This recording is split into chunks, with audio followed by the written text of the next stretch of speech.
Hello students, आज inter का chapter inverse trigonometric functions पढ़ाएंगे आपको। देखिए, if sine theta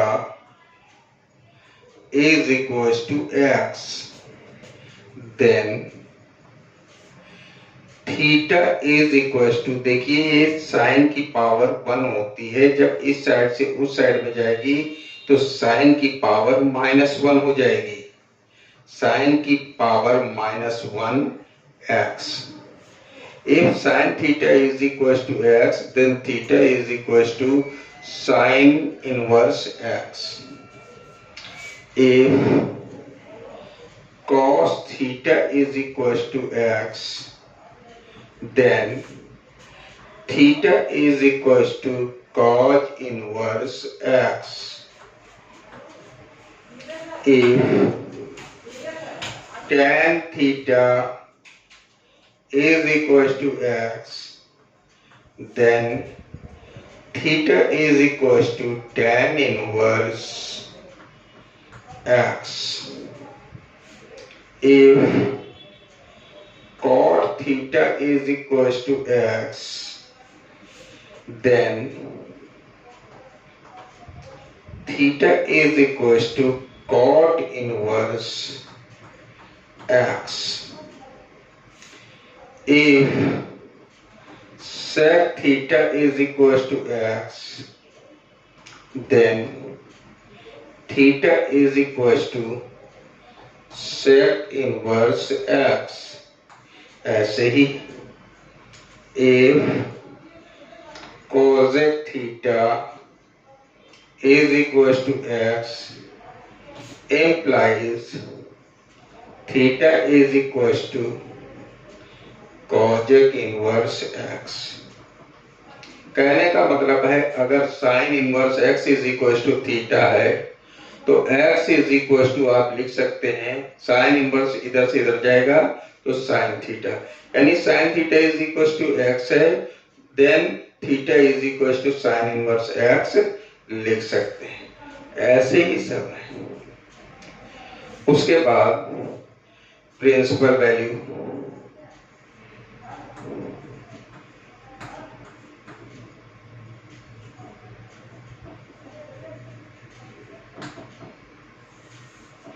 principal value कैसे फाइंड करते हैं जरा ध्यान दीजिएगा।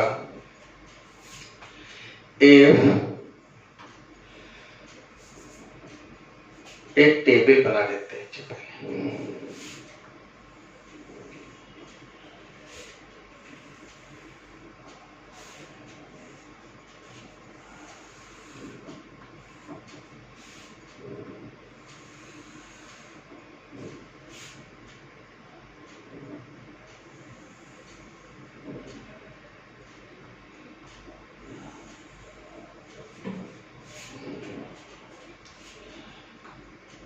पहला पॉइंट है theta is equal to sine inverse x.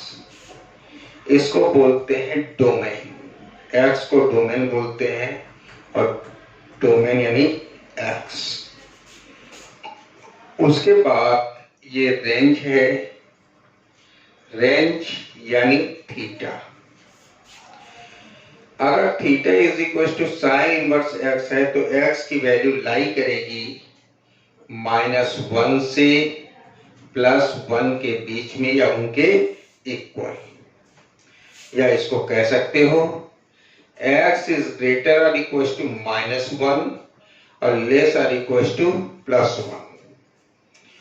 इसमें थीटा की वैल्यू लाई करेगी -90 से +90 के बीच में या उनके इक्वल, और लिख सकते हो थीटा की वैल्यू -90 से ग्रेटर या उसके इक्वल और +90 से स्मॉलर या उसके इक्वल होती है। दूसरा point,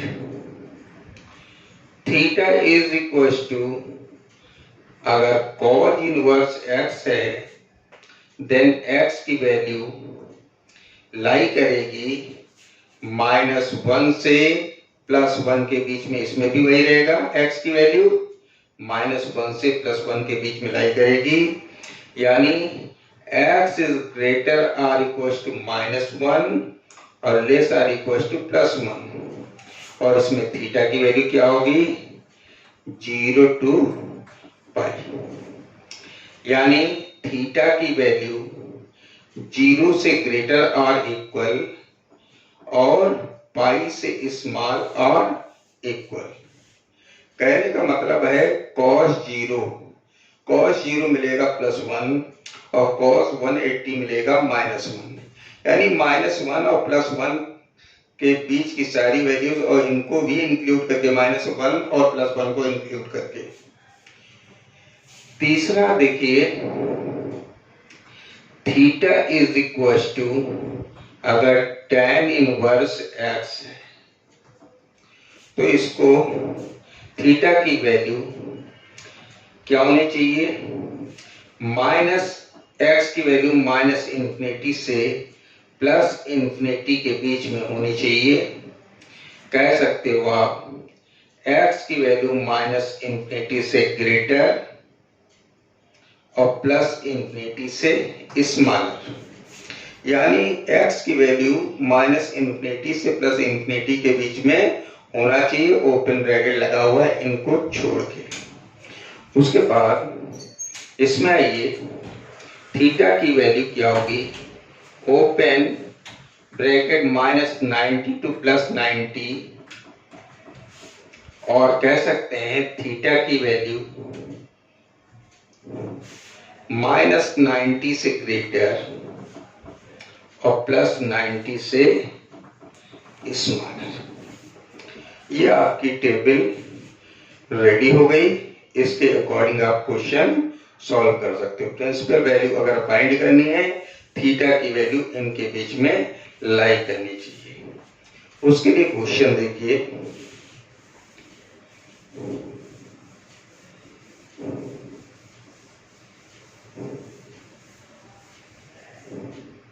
for example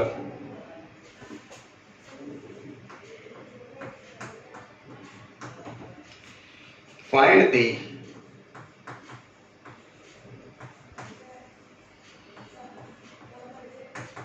principal value of first sine inverse -1/2, second tan inverse √3, third cos inverse -1/2। ये तो 3 पार्ट हैं, हर एक पार्ट को सॉल्व करके दिखाएंगे आपको। ध्यान दीजिएगा, फर्स्ट पार्ट का सॉल्यूशन है, लेट कर लिया आपने first part, theta is equal to sine inverse -1/2,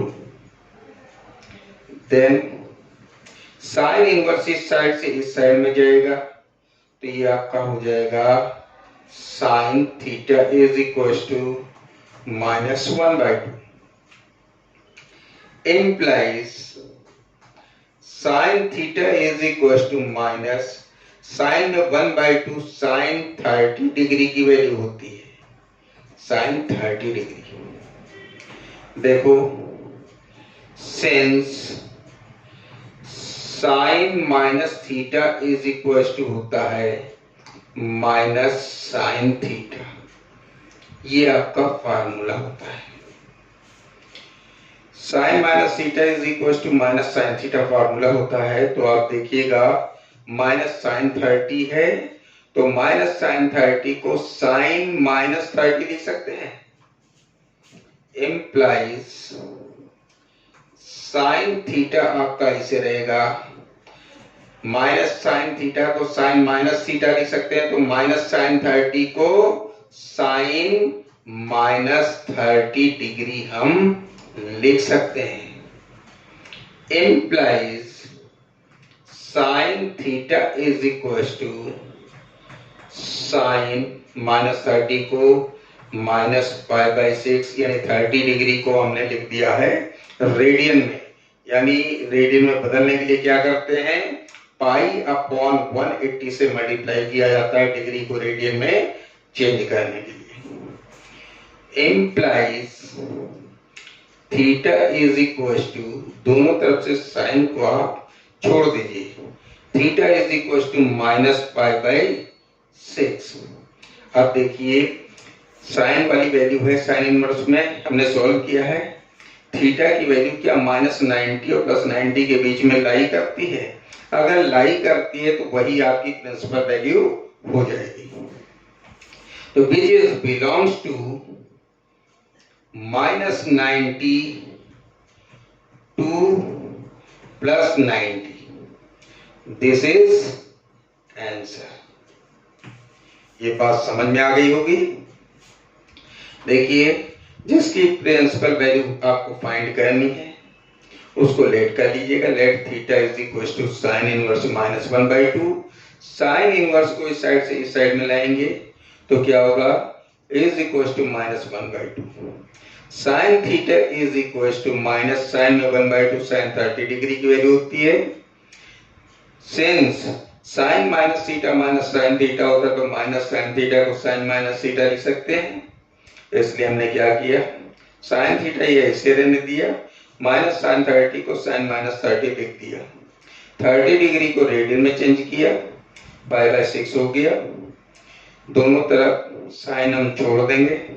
theta is equal to -π/6 which is belongs to closed interval -π/2 to +π/2। अब इसी का सेकेंड क्वेश्चन देखिए, सेकेंड पार्ट।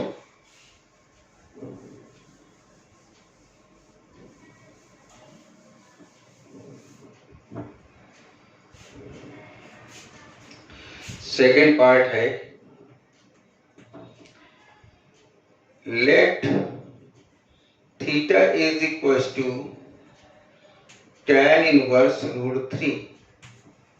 ये क्वेश्चन है जिसकी वैल्यू हमें फाइंड करनी थी, वो हमने सपोज कर दिया। Implies tan theta is equal to √3 implies tan theta is equal to, tan में √3, tan 60 डिग्री की वैल्यू होती है। implies tan theta is equal to 60 degree को रेडियन में चेंज किया है, π/3 लिख सकते हैं।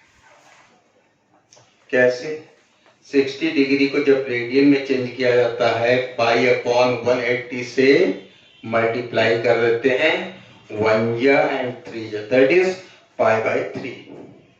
दोनों साइड से tan को आप ड्रॉप करिए, थीटा इज इक्वल टू आपको मिल गया है π/3 which is belongs to open interval -π/2 to +π/2। Therefore, this is a principal value। तो ये भी आपको समझ में आ गया होगा। थर्ड पार्ट देखिए,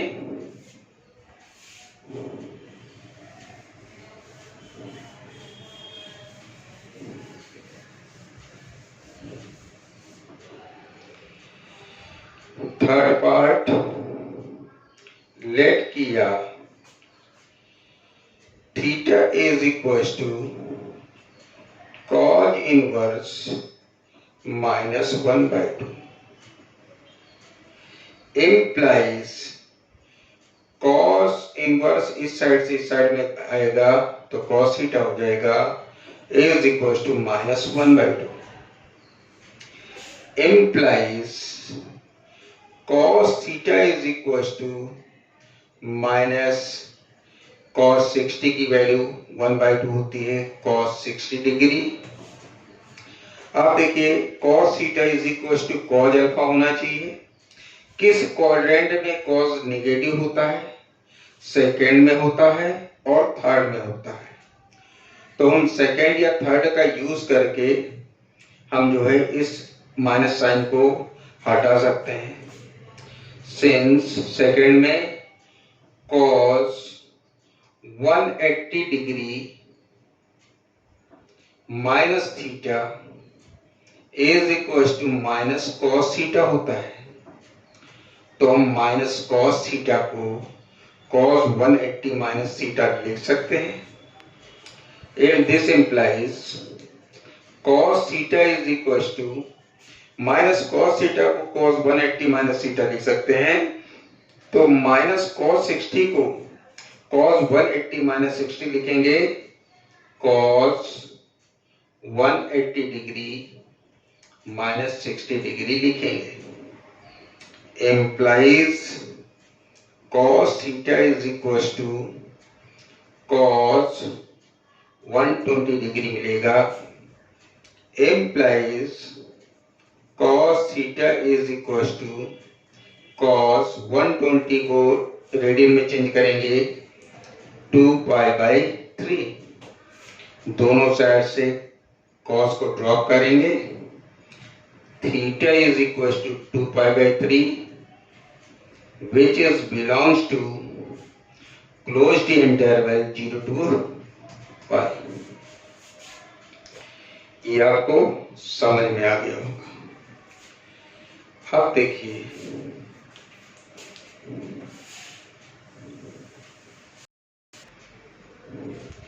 इस लेक्चर में मैंने आपको जो है प्रिंसिपल वैल्यू के बारे में बताया है।